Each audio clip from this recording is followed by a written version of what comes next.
to stay here, spend the rest of my days here, 'cause you make me feel like...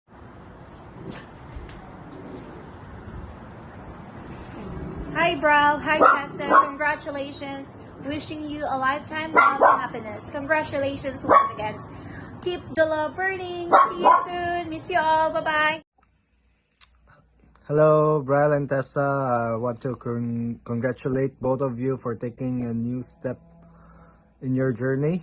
And I hope and pray that you will always stay together in times of challenges and trials. Peace out. Brian, Tessa, wala nang gigibo, ikapil lang yan ako nga take sa mga video. Sige lang ko balik-balik, nisuod na lang ko sa kwarto kay katawaan ko sa mga asawa dari. Ano kanang congrats na yung duha. After pila ka years nga hinuwat from high school to pila na itong edad karon, mga 20 na ta karon. Kanya gisugot na gid ka ni Brian, Tessa. So swerte jud kay ka ni Brian. So dapat imo na ampingan. Anyway, congrats again ninyo.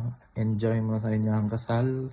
I know na diha atong mga classmates siguro, mga friends, si Sir Arias, I don't know.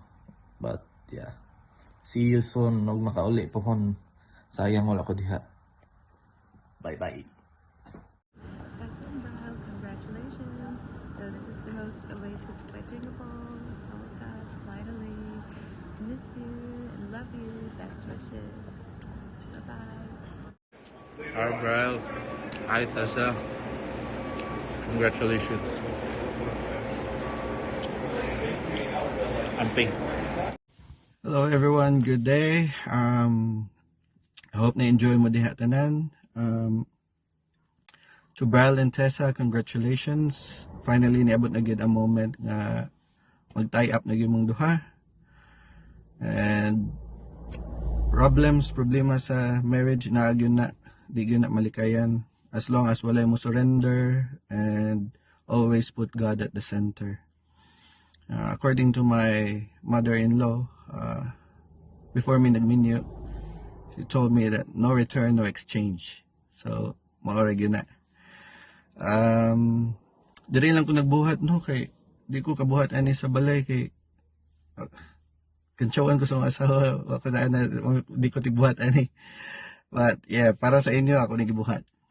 And isa sa akong ikatambag sa inyo ha, labi na kang Brian, marriage, one person is always right and the other person is the husband.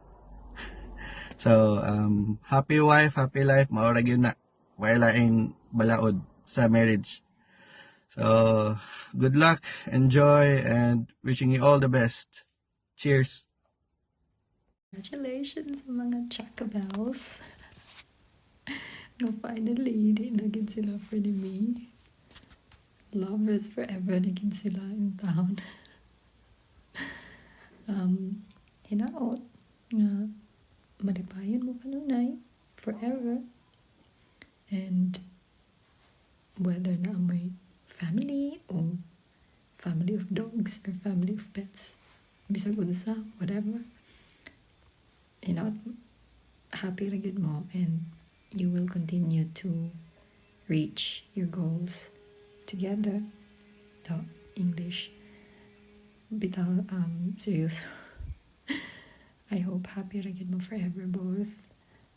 Kita tapon hopefully, and congratulations again, Chakas. Fishing and Boogly, so happy for you guys. Congratulations on your upcoming wedding and wishing you a lifetime of love and happiness. Congratulations. Love you guys.